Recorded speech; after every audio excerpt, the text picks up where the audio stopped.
Ayan guys, nagbaba ako ng transmission. Matigas kasi yung cambio ko. Matigas ipasok, lalo pag mainit na, maganit na siya ipasok. Kasi pwedeng trouble niya itong fork, yan, release bearing, pwedeng ano, pero ito goods naman. Sa mga problema nyo dyan, sa mga may problema sa pagkambyo ng sasakyan ninyo, kotse pa yan, o basta manual. Sa matigas si cambio, pwedeng itong problema, itong fork to sa release bearing, pwede yan. Tapos kadalasan yung clutch disc. Ito yung clutch lining guys, tapos ito yung pressure plate kung tawagin. Pwede itong may problema, pwede rin to. Check nyo yan kung kalug na yung spring na yan. Dapat masikip kasi yan. Pag yan maluwag na, may magkakaproblema talaga. Hirap cambio. Tapos ito, yan. Kaya maganit na pumasok yung cambio. Itong nakikita kong problema. Palitan mo ng bago yan. Galaw na siya. Mapalag na yan. Hirap na pumasok yung main drive dito. Check natin. Lininis ko siya sa gas kasi madumi na.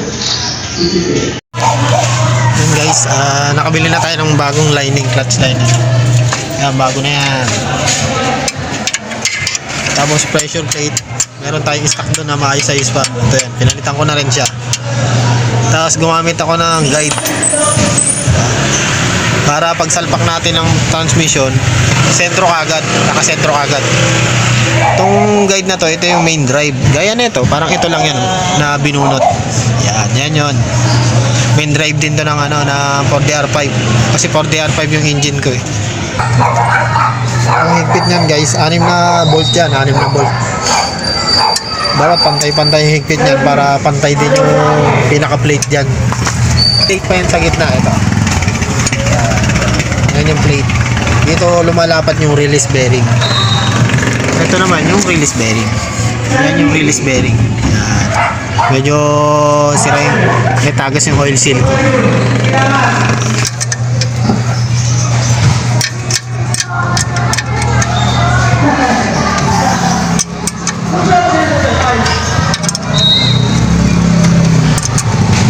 Yan, goods na yan. Ngayon, bunutin natin yung guide. Kasi kakabitan natin yung plate.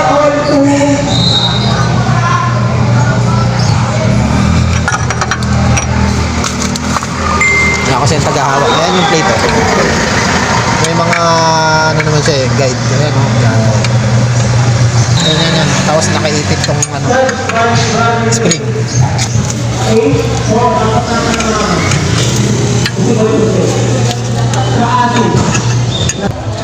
Guys, nakasalpak na yung plate niya.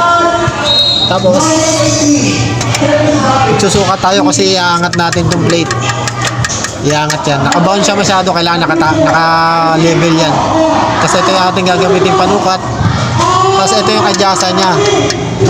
Itong tatlong nut na to. Yan yung adjustan niya para umangat to. Namimiss ko na ang I love you mo. Sorry na, baby ko, huwag ka